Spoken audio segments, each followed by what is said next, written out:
In the summer of 1983, I took a photography contract nobody else wanted. The pay was good, too good. A mining company outside southern Arizona needed landscape photographs before dynamizing part of the desert for expansion. The supervisor told me it was routine work, 3 days in the desert, a few canyon shots, some night exposures, easy money. That should have warned me. The town nearest the site barely deserved the name. One gas station, one diner, a church with boarded windows facing the highway like blind eyes. The place was called Red Mesa Crossing. Population maybe 40. What I remember most was how quiet everyone became when I mentioned the cactus fields. Not cautious, not curious, afraid. The waitress at the diner stopped refilling my coffee halfway through pouring. "You going out there after dark?" she asked. I shrugged. "Need night shots." The woman slowly set the coffee pot down. Then she said something I thought was a joke. "If you hear crying, don't answer it." Nobody in the diner laughed. An old rancher near the window stood up immediately and left without finishing his meal. The silence afterward lingered too long. I should have driven away then. Instead, I checked into the motel at the edge of the town. That night, around 1:14 a.m., I woke to a sound outside my room. Cats. At least that's what I thought at first. Dozens of them, screaming. Not fighting, screaming. The noise rose across the desert like babies crying through broken glass. I stepped outside barefoot. The motel parking lot sat empty beneath weak yellow lights. Wind rolled dust across the pavement. Then I noticed every dog in town barking at once. Not aggressive barking, panicked. Somewhere beyond the highway, deep inside the cactus fields, something moved. Low to the ground, fast. The screaming stopped instantly. Complete silence swallowed the desert. Then came another sound, purring, loud enough to hear from half a mile away. My stomach tightened. The noise was wrong, too deep, too wet, like an engine trying to imitate an animal. I saw movement again between the saguaros, long shapes weaving through moonlight, tails, several of them, then eyes reflecting pale green in the darkness, watching the motel, watching me. I remember taking one step backward. Every set of eyes blinked simultaneously, then disappeared. The next morning, I drove toward the photography site before sunrise. The desert looked endless. Miles of red earth and towering cacti stretching beneath a burning orange sky. Beautiful, deadly, and strangely empty. No birds, no rabbits, no coyotes, nothing alive. About 30 minutes into the drive, I found the first carcass, a mule deer, or what remained of one. The body had been split open from throat to stomach, not eaten normally, hollowed out. Its organs were gone, its ribs looked licked clean. But the strangest part was the cactus needles, hundreds of them, packed into the corpse like quills. I knelt beside it for nearly a minute trying to understand what I was seeing. Then I heard the purring again, close this time, very close. I looked up slowly toward the cactus field ahead, and standing between the saguaros was a cat the size of a mountain lion, hairless, covered in blood. Its mouth stretched unnaturally wide as cactus needles protruded from its skin like spines.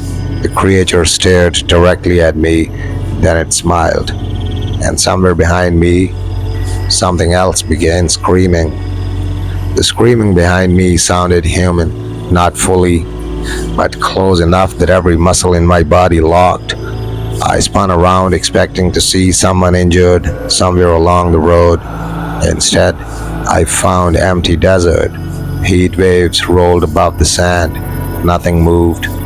Then the sound came again, closer, a man screaming somewhere inside the cactus field. I grabbed my camera instinctively and stepped away from the truck. That was my second mistake. The purring behind me stopped immediately. When I turned back toward the creature, it was gone. The Saguaros stood motionless beneath the morning sun. No movement, no tracks, nothing, only silence. I should have left. Instead, curiosity pulled me deeper into the field. The screaming continued intermittently every few seconds, like someone losing breath between cries. I followed the sound through narrow gaps between towering cacti while heat pressed down from above like a physical weight. The deeper I walked, the stranger the desert became. Dead birds hung impaled on cactus spines. Small animal bones littered the ground. Several saguaros had deep claw marks carved into them, nearly 7 feet high.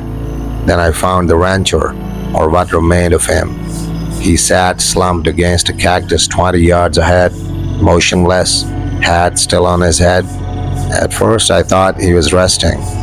Then I noticed the blood. His shirt had turned dark red from chest to waist. Flies covered his arms. I approached carefully. The man's mouth moved weakly, trying to speak. Relief flooded me until I saw his face. His eyes were gone, not damaged, removed. Perfectly hollow sockets stared toward me like black caves. I stumbled backward in horror. The rancher lifted one trembling hand toward me. "They cry before feeding," he whispered. His voice sounded shredded, barely human. I tried helping him stand. The moment I touched his shoulder, the purring returned, directly beside us, low, vibrating. The rancher froze instantly. Terror overtook his entire body. "No," he whispered. Then louder, "No, no, no." The cactus behind him exploded with movement. Something lunged from inside it, not around it, inside. A massive hairless cat burst through the needles as though the cactus itself had given birth to it. The creature hit the rancher before I could react. The sound that followed still wakes me up at night. Not roaring, not snarling, chewing, wet chewing. The rancher screamed once, then stopped abruptly. Blood sprayed across the cactus spines. I ran. Branches tore at my arms while the purring echoed behind me through the field. More sounds joined it, several more, different directions. I wasn't dealing with one creature, there were many. I nearly reached the truck when someone crossed the road ahead, too fast to fully see. Only a blur of pale flesh and whipping tails. Then another shape emerged slowly from behind a saguaro. Smaller, thin. Its skin looked stretched tightly over its ribs. Cactus needles protruded from its back like quills. But what terrified me most was its mouth. Human teeth, rows of them. The creature opened its jaw impossibly wide, then produced a sound no animal should ever make. It mimicked the rancher's dying scream perfectly. And from deep inside the cactus field behind me, dozens more answered back. I hit the truck so hard I nearly tore the door off its hinges. The engine struggled twice before finally roaring alive. By then the cactus field had begun moving, not swaying, moving. Shapes darted between the saguaros faster than my eyes could track. Long tails, hairless backs, green eyes reflecting the daylight shadows. I slammed the truck into reverse and fishtailed onto the dirt road. That was when one of them leaped onto the hood. The impact dented the metal inward violently. The creature crouched low against the windshield, staring directly at me. Up close, it barely resembled a cat anymore.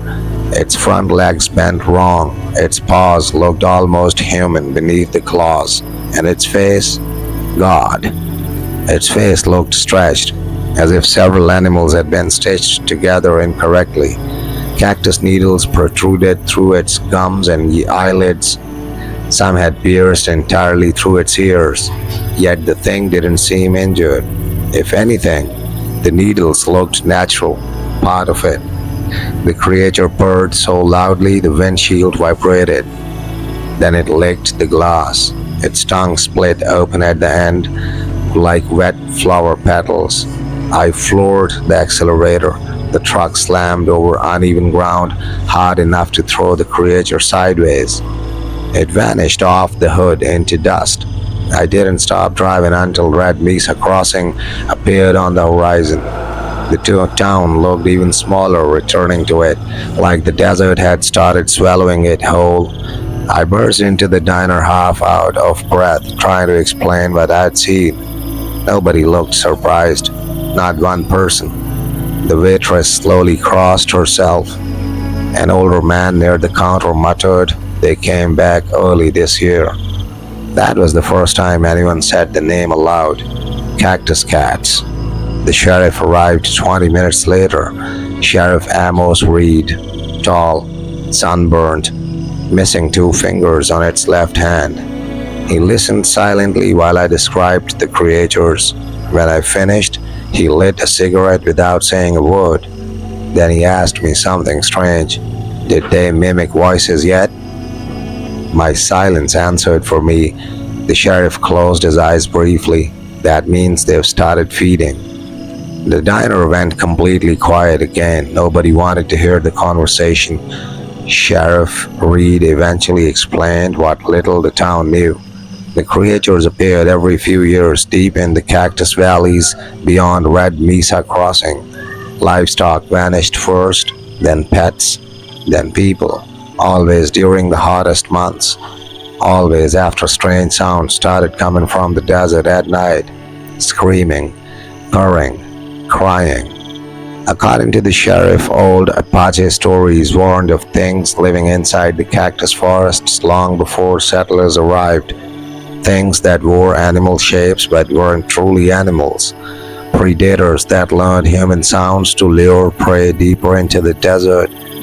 They don't hunt like mountain lions, Reed said quietly. They herd. I asked what he meant. The sheriff stared out the diner window toward the endless desert. They scare you in the direction they want you to run. That realization hit me like ice water. The creatures in the field hadn't chased me randomly. They'd been steering me, leading me somewhere. Then the motel owner entered the diner carrying a radio. His face had gone white. He looked directly at the sheriff. They found the Simmons boy. Nobody spoke. The owner swallowed hard before continuing. Inside a cactus. Even Sheriff Reed looked shaken by that. Then from somewhere outside town, a child screamed. Every person in the diner froze instantly because the scream came from the desert, and it sounded exactly like the missing Simmons boy. The scream echoed across Red Mesa Crossing so clearly it sounded like the child was standing just outside town. Mama! Every person inside the diner went pale. One woman started crying immediately. Sheriff Reed moved first. He grabbed the shotgun mounted near the counter and stormed outside while the rest of us followed behind him cautiously. The desert beyond town sat glowing beneath the afternoon heat. Endless cactus fields, stillness. Then the voice came again. Help me. A child's voice. Desperate, broken. It drifted from somewhere beyond the old church at the edge of the town. Several townspeople instinctively started moving toward the sound. Sheriff Reed blocked them instantly. No one goes alone. His tone carried no room for argument. The motel owner whispered something under his breath. Maybe he's alive. Reed turned toward him sharply. That ain't the boy. Silence followed. Then another scream came from the desert, closer this time. The voice sobbed between words. It hurts. I watched grown adults physically tremble hearing it because it sounded real, perfectly real. Sheriff Reed finally motioned for 4 men to follow him. Against every survival instinct I had left, I went too. We crossed the edge of town carrying rifles, lanterns, and one radio that barely worked through the static. The screaming guided us through the cactus fields like a beacon. Every few minutes the voice changed locations, left, right, farther ahead, always just distant enough to keep us moving. The deeper we walked, the quieter the world became. No insects, no birds, only the crunch of boots against sand and the occasional sob drifting through the saguaros. Then we found the blood trail, small drops leading between the cacti, fresh. One of the men whispered, "Jesus Christ." The trail ended at an enormous saguaro standing alone in a clearing. Something about it looked wrong immediately. The cactus bulged unnaturally along one side, like something trapped beneath its skin. The child's voice came from inside it. "Please." One man rushed forward instinctively. Sheriff Reed grabbed him too late. The rancher pressed his ear against the cactus, and the entire thing moved, not swayed, moved. The surface rippled beneath the needles like flesh underwater. The rancher stumbled backward in horror. Then the cactus split open vertically. A wet, tearing sound echoed through the clearing. The smell that burst out nearly dropped me to my knees. Rot, blood, digestion. Inside the cactus cavity was the Simmons boy, or pieces of him. His body had been hollowed out almost completely, skin stretched tight over bone, cactus needles protruding through his arms, cheeks, even his eyelids. But somehow, he was still breathing. His mouth opened weakly, and in a tiny broken voice he whispered, "They're inside the walls." Then something moved behind him. Deep inside the cactus, green eyes opened one by one in the darkness. The boy suddenly screamed, not in fear, agony, as dozens of thin, hairless shapes began crawling out from inside the cactus around him. Small ones, kittens, covered in blood and needles, feeding. Sheriff Reed fired instantly. The shotgun blast exploded through the clearing. The creatures scattered, shrieking into the desert, but one remained inside the cactus behind the boy, larger, watching us. Its green eyes reflected in the sunlight, and when it opened its mouth, the voice that came out was Sheriff Reed's own voice, perfectly copied. "Run." Nobody moved at first. The thing inside the cactus had spoken in Sheriff Reed's exact voice. Not similar, exact. Even the tone matched. The same rasp, the same exhaustion. For one impossible second it sounded more like the sheriff than the man standing beside me. Then the creature smiled. Its jaws stretched wider and wider until the skin around its mouth split open. Rows of human teeth glistened beneath strands of saliva and blood. Sheriff Reed fired both barrels into the cactus. The explosion shredded needles and flesh apart in a spray of green pulp. The Simmons boy collapsed halfway out of the opening, dead before he hit the ground. The larger creature vanished instantly into the cactus field, too fast to follow, but the smaller ones remained. The kitten-like things scattered through the sand around our boots, shrieking in distorted human voices.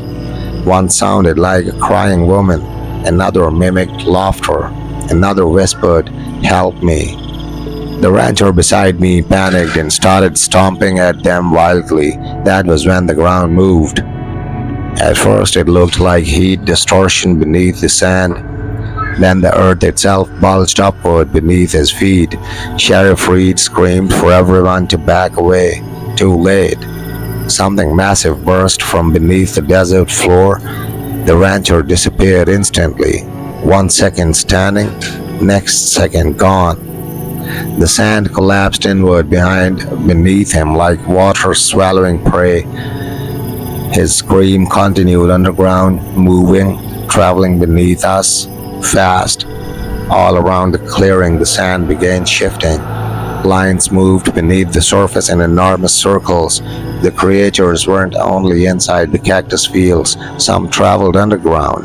Then the purring started again. Not one, hundreds, vibrating beneath the earth itself. The sound rolled through my boots and up my spine. One of the men broke completely. He dropped his rifle and ran blindly into the saguaro rows. Sheriff Reed shouted after him. The man vanished between the cacti before anyone could stop him. For several seconds we heard him crashing through brush, then silence. Then his voice echoed back toward us from somewhere deeper in the field. "Sheriff." The voice trembled with terror. "We gotta get out." His sentence ended in a choking scream. Wet tearing followed, then purring, loud, satisfied. Sheriff Reed grabbed my arm hard. "We leave. Now." We began retreating toward town carefully while the desert around us continued shifting. Something enormous paced beneath the sand parallel to us, keeping up effortlessly. Every few moments a cactus would tremble slightly as though brushed from underneath. Then we heard the bells, soft at first, church bells coming from Red Mesa Crossing. Sheriff Reed stopped dead. The church had been abandoned for years. Nobody rang those bells, yet the sound continues across the desert wind, slow, rhythmic, calling. One of the men whispered, "Oh God." Then voices joined the bells, townspeople screaming. Gunshots cracked faintly in the distance. Smoke began rising above Red Mesa Crossing. The sheriff's face drained of color. They got into town. And somewhere beneath the sand, directly under us, something huge began laughing. We ran toward town while the desert screamed around us. Smoke rolled into the sky above Red Mesa Crossing in thick black columns visible for miles. By the time we reached the first buildings, flames had already swallowed the motel. The same motel where I'd heard the screaming the night before. Its windows glowed orange like furnace doors. Something moved inside behind the fire, shapes pacing through the rooms, too low to be human. The church bells continued ringing, slow, deliberate, over and over. Bodies littered the main road, some mauled, some hollowed out like the deer carcass I'd found earlier. Sheriff Reed knelt beside one woman near the diner entrance, or what remained of her. Her chest cavity had been opened completely, clean, precise, like something had searched inside her. Then I noticed the needles. Cactus spines protruded from beneath her skin, moving slightly, growing. I stumbled backward in horror. The sheriff immediately pulled me away. "Don't touch them." Gunfire erupted nearby.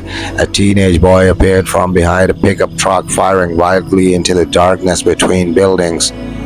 "They are in the walls," he screamed. Then something burst through the side of the barber shop beside him. The wall exploded outward in splinters and dust. A massive cactus cat launched onto the boy before he could turn. The creature's claws opened his stomach instantly. Blood sprayed across the road. The thing barely paused feeding before several smaller creatures joined it, kitten-sized, hairless, covered in needles. They crawled inside the wound while the boy was still twitching. Sheriff Reed fired repeatedly. The larger creature hissed and bounded away across the rooftops with impossible speed, but the smaller ones stayed inside the body, moving beneath the skin. The corpse bulged unnaturally. They sat upright. My blood turned to ice. The dead boy's head turned toward us slowly. His jaw cracked open wider than humanly possible, and from the inside his throat came purring. Not his voice, the creatures inside him, using him. Sheriff Reed shot the body twice in the head. It collapsed again, but all around town, other bodies were beginning to move too. Doors slammed open across the street. People staggered out, bleeding and confused, some crying, some screaming, and behind them came the cats. emerging from windows, roofs, storm drains, even the cacti planted outside homes. One old man stumbled into the street, clutching his chest, needles pushed visibly beneath the skin of his neck like worms crawling upward. He looked at Sheriff desperately. "Please help me." Then his stomach split open. 3 hairless kittens erupted from inside him in a spray of blood. The sheriff fired instinctively while dragging me backward toward the diner. The church bells suddenly stopped. Silence crashed over the town. Every creature froze simultaneously. All of them, even the ones feeding. Their heads slowly turned toward the church at the edge of Red Mesa Crossing. The old, abandoned church doors stood open now. Darkness filled the entrance. Then somebody stepped out. Not a cat. Something much larger. Tall enough its back nearly brushed the doorway frame. Its skin looked black beneath the smoke. Needles covered its spine like spears, and its face looked almost human. The thing stared across the burning town while every smaller creature lowered itself submissively to the ground. Sheriff whispered only 2 words. "The matriarch." Then the thing smiled, and every cactus cat in town began screaming together. The screaming shattered whatever sanity Red Mesa Crossing still had left. Every cactus cat in town cried out at once, not animal sounds, human sounds, children, women, old men, voices stolen from the dead. The noise echoed the burning streets while the towering creature outside the church stood motionless beneath drifting ash. The matriarch. Even the firelight seemed afraid to touch it. Its body resembled a gigantic hairless mountain lion stretched into something almost human. Its front limbs were too long, its shoulders bent unnaturally high above its spine, and its face looked unfinished, like several expressions trapped together beneath translucent skin. Human mouths stretched across its neck and chest, whispering independently, begging, crying, laughing. Sheriff Reed grabbed my arm hard enough to bruise. "We leave town now."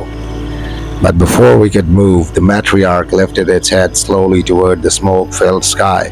The small creatures immediately scattered through the streets, not fleeing, hunting. Doors burst open all around us. People who had hidden inside homes suddenly stumbled outside screaming. The creatures had flushed them out somehow. I saw a woman sprint across the road carrying a little girl in her arms. Something dropped from a rooftop directly onto them. The woman vanished beneath claws instantly. The little girl kept screaming. Then one of the creatures spoke using the mother's exact voice. "Run, baby." The child obeyed instinctively, straight into the darkness between 2 buildings where several glowing green eyes waited. Sheriff dragged me behind a burning truck before I could react. Gunshots erupted nearby. Several townsmen were making a stand near the gas station. Lanterns illuminated shapes darting across rooftops around them. Too many. Far too many. One man screamed for ammunition, another screamed for God. Then the sand beneath the gas pumps exploded upward. A gigantic shape erupted from underground, larger than any cactus cat I'd seen yet. Its entire back was covered in cactus growths bursting from flesh like tumors. The thing tore through the men before they could even aim properly. Blood coated the flames.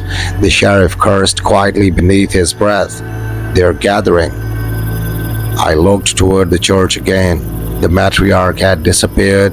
Only the open doorway remained, dark, waiting. And I heard crying nearby, very soft.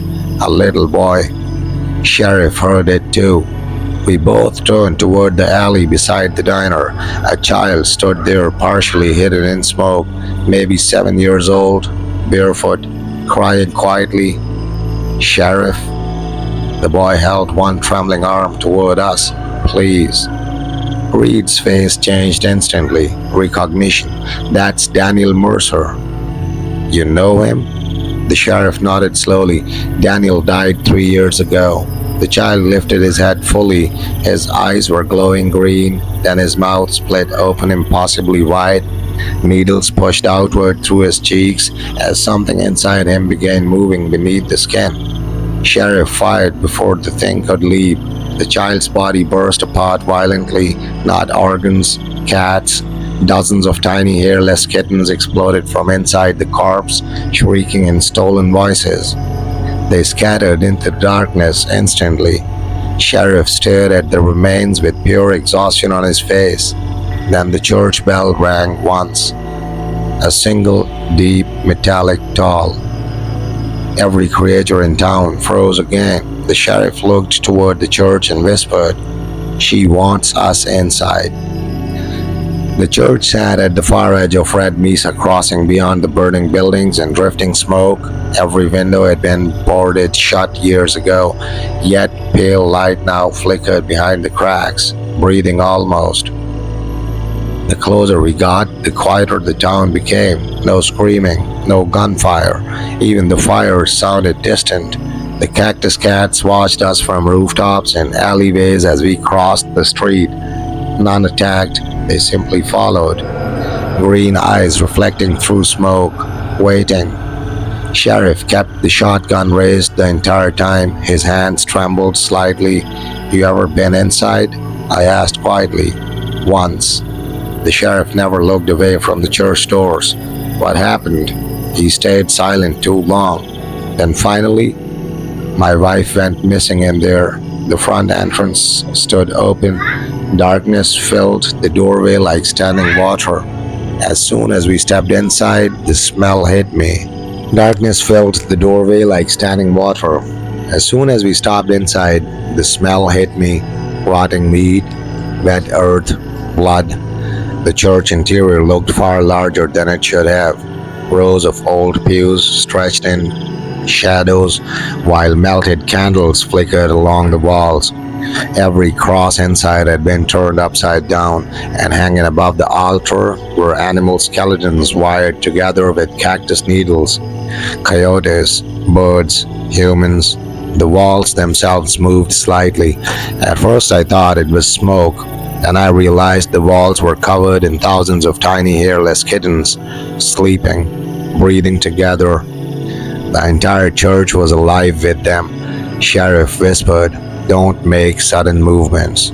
Something wet dripped from the ceiling onto my shoulder. I looked up slowly. Bodies hung above us in the darkness, dozens of them, cocooned in cactus vines and flesh-like growths spreading from the rafters. Some were still moving weakly.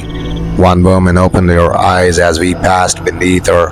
Needles had pierced through her lips, sealing them partially shut. She tried to scream anyway. Then the floorboards beneath the altar creaked open. A staircase descended underground. Warm air drifted upward, carrying that deep, impossible purring. The sheriff went pale. "She's nesting." Before I could ask what that meant, a voice drifted upward from below. A woman's voice. Soft, broken. Amos. Sheriff froze instantly. I watched the color drain from his face. "That's impossible," he whispered. The voice came again, closer now. "Please help me." Footsteps began ascending the stairs slowly, one at a time. Sheriff lowered the shotgun unconsciously. Clear? A figure emerged from the darkness beneath the church, female, thin, wearing an old white dress stained brown with age. Her face remained hidden behind hanging black hair. The sheriff looked like he'd seen a ghost. "My God." The woman lifted her head slowly. Her skin looked pale and stretched tight across her bones. Needles protruded through her throat and cheeks, but her eyes were human. Tears rolled down her face. "Amos," she whispered. Then her stomach moved. Something shifted violently beneath the skin. The woman gasped in pain. Her mouth opened unnaturally wide, and from deep inside her throat, a kitten began crawling out. Sheriff screamed her name and rushed forward before I could stop him. Clear! The woman collapsed onto the church floor, convulsing violently. Her body bent at impossible angles while the thing inside her forced itself upward through her throat. The kitten emerging from her mouth shrieked in a child's voice. Then another movement rippled beneath her stomach. Then another. Sheriff grabbed her shoulders desperately. Claire looked at him with terrified human eyes. For one horrible second, she was still in there. Still alive. Kill me, she whispered. The sheriff froze. He couldn't do that. The movement beneath her skin intensified rapidly. Shapes crawled beneath her arms, her neck, her chest, like dozens of creatures fighting to escape at once. Claire began sobbing uncontrollably. Then her jaw cracked open sideways, not downward, sideways. Skin tore from cheek to ear in a spray of blood. The first kitten fully emerged from her mouth and dropped onto the floor twitching. Hairless, needle-covered, its tiny face immediately turned toward Sheriff, and in Claire's exact voice it whispered, "Amos." The sheriff finally fired. The shotgun blast erased half of Claire's skull. The creature on the floor burst apart instantly, but the body didn't stop moving. More shapes tore through her stomach now. Tiny claws ripped outward beneath her skin. The corpse split open from chest to pelvis, and the kittens poured out, dozens of them shrieking, purring, using stolen human voices all at once. I dragged Sheriff backward while he stared at what remained of his wife in absolute horror. The walls of the church suddenly came alive. Every sleeping kitten covering the walls opened its glowing green eyes simultaneously. The purring became deafening. Then the matriarch appeared above us, not entering, descending. The ceiling flesh parted slowly as the gigantic creature lowered itself upside down into the church like some monstrous insect. Its elongated limbs dug into the wooden rafters effortlessly. Human mouths across its body whispered constantly, some praying, some laughing, some begging for death. The matriarch stared directly at Sheriff. Then one of the mouths along its neck spoke in Claire's voice. She kept feeding them. The sheriff looked broken. "What did you do to her?" The creature smiled slowly, its jaws unfolded wider than any living thing should allow. Inside its throat, humans' faces moved, still alive. The matriarch's voice deepened unnaturally. "We keep that what we love." Then the floor beneath the altar collapsed inward completely. A massive cavern opened below the church. I smelled heat, blood, decay, and movement. Thousands of movements. The sheriff stepped toward the edge slowly. I followed, and what we saw beneath Red Mesa Crossing destroyed any hope we had left. The entire underground cavern was a nest, walls pulsing with flesh-like cactus growths, human bodies cocooned inside them, hundreds, maybe more, and moving across every surface were cactus cats, feeding, breeding, growing.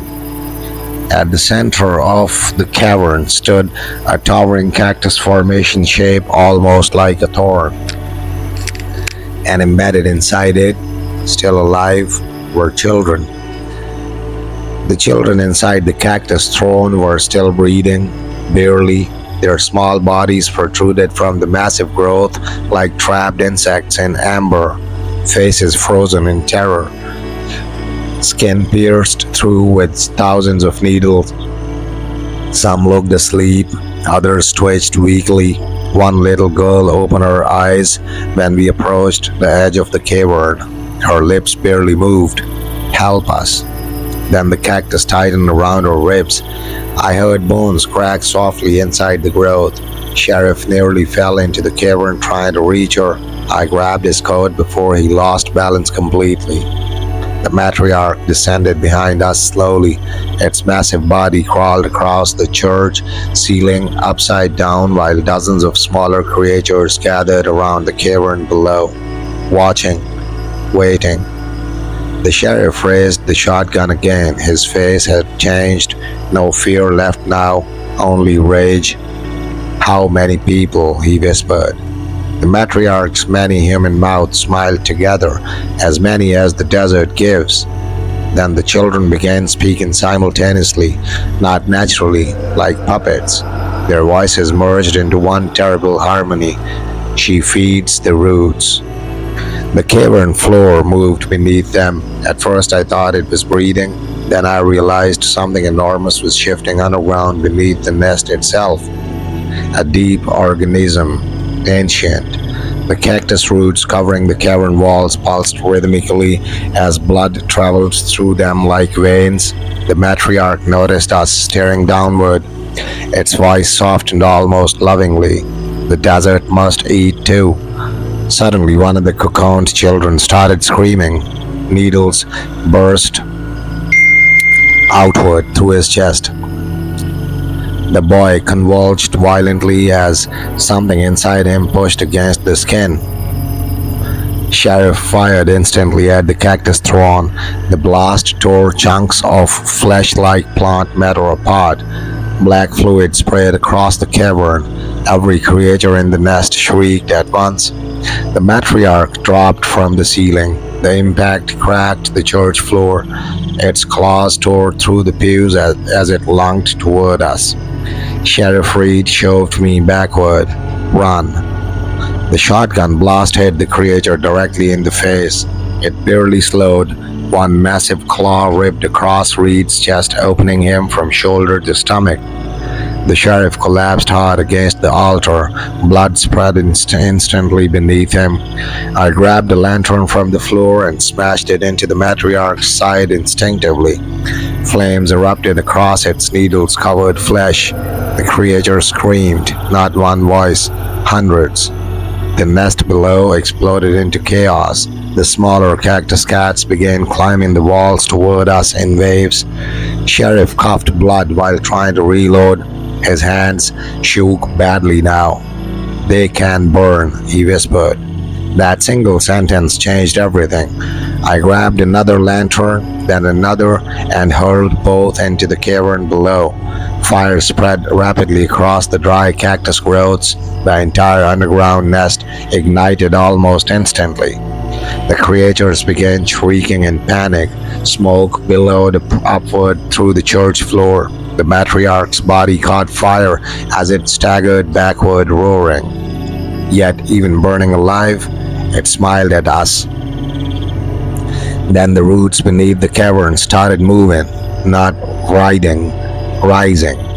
Something enormous underneath Red Mesa Crossing had awakened, and it was coming up. The ground stopped behaving like ground. It shifted, it breathed. Red Mesa Crossing wasn't sitting on desert soil anymore. It was sitting on something alive that had been asleep for longer than any human memory could reach. The burning cavern collapsed further as the cactus roots began pulling inward like muscles tightening around bone. Sheriff Reed lay against the altar, bleeding out, still trying to aim the shotgun with shaking hands. "Get out," he rasped. I didn't move because I couldn't. The church floor cracked open wider, and through it I saw the source. Not a creature, a system. A vast underground organism stretching beneath the entire desert. Roots thicker than tree trunks, pulsing with dark fluid, threaded through every cactus, every body, every creature above. The matriarch screamed again as its burning form was dragged halfway into the collapsing nest. It clawed at the walls desperately, leaving deep gouges, but something underneath was pulling harder, stronger, hungry. The smaller cactus cats scattered in chaos, but many were simply absorbed into the roots as they touched them, melting into the system like they had always belonged there. Sheriff Reed grabbed my wrist with surprising force. His eyes were fading. "They don't control it," he whispered. His voice cracked. It controls them. Then the altar beneath him began to split open. Reed looked down slowly. For the first time, real fear returned to his voice because something was rising directly beneath him. The sheriff tried to crawl away, but his legs won't respond anymore. The roots wrapped around his boots first, then his ankles. He looked at me, not the creature, not the fire, me. "Don't let it learn you," he said. That was the last thing he ever said clearly. The roots pulled him downward, slow at first, then fast. Sheriff Reed disappeared into the earth while still gripping the shotgun. His scream cut off abruptly as the ground sealed back over him like nothing had ever opened. The matriarch roared one final time. Its burning body was dragged fully into the cavern below, swallowed by the root system. The entire underground nest collapsed inward violently. The church shook like it was being torn apart from the inside. I ran, not thinking, just running. Behind me, the desert roared. Cactus fields above the town started sinking. Saguaro Rose tilted and disappeared into sudden collapsing holes. Red Mesa crossing itself began to vanish into the ground like a sinking ship. And from beneath everything, a deep, slow sound rose. Not purring, not screaming, breathing. The entire desert was breathing.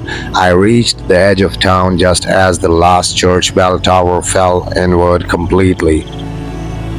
Dust filled the sky like a storm, and for a moment everything went still. No creatures, no fire, no sound, just collapsing silence. I thought it was over. Then I saw movement in the dust, low, fast, moving toward the highway, following it the same direction every time. And as the dust cleared, I realized something horrifying. The roots hadn't been destroyed, they had simply spread. The desert wasn't ending, it was expanding. I left Red Mesa Crossing before sunrise. I didn't pack, I didn't go back for anything, I just drove. Southbound first, then east, then anywhere the highway would take me that wasn't behind me. For 3 days I didn't stop, for 3 nights I didn't sleep, but the desert didn't end. That's what I remember most. No matter how far I drove, the landscape stayed wrong. Saguaros began appearing in places they shouldn't exist. Roadside brush grew thicker, more tangled like it was learning shapes. And every rest stop I passed felt washed. News reports came later. A gas explosion, a sinkhole collapse. Red Mesa Crossing was erased from official maps within a week. No survivors were listed, no bodies recovered. I didn't correct them because I knew what I saw wasn't something you report, it was something you escape. But the worst part didn't happen in Arizona. It happened 2 months later in Nevada. I stopped at a roadside motel near an empty stretch of interstate. It looked normal at first, too normal. That should have been the warning. I went outside around midnight to smoke. That's when I heard it again. Purring, soft, distant, coming from beyond the highway lights. I turned slowly, nothing there at first, just desert darkness, then movement, low, close to the ground. A shape crossed the edge of the road, a cat, at least at first glance, then another, and another. They were following the highway, walking in a line, perfectly spaced. Their bodies were wrong in the same familiar way, too thin, too stretched, needles faintly visible under skin like spines trying to break through. But what froze me wasn't their appearance, it was the direction they were moving. West, all of them, like something was calling them, like something was waiting further down the road. One of them stopped beneath the motel lights, slowly lifted its head, and looked right at me. Its eyes were not animal eyes anymore, they reflected something deeper, older. And then, in a voice that didn't belong to any creature on earth, it said, "Roads don't end." Behind it, more shapes appeared, dozens, maybe hundreds, moving along the interstate like it was a river, following it, feeding off it. The desert had learned how to travel. And then I understood what Sheriff Reed meant before he died. They never stayed in the cactus fields. That was just where they started.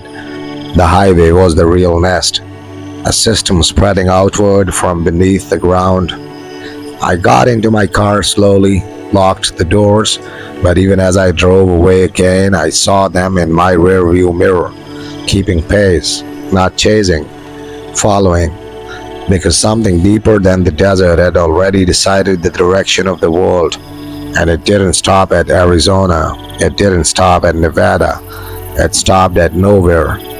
As I drove into the night, I realized the truth had never been about cactus cats at all. It was about movement, expansion, spread. And somewhere far ahead on the interstate, something was waiting where all roads eventually lead. And I am still driving toward it.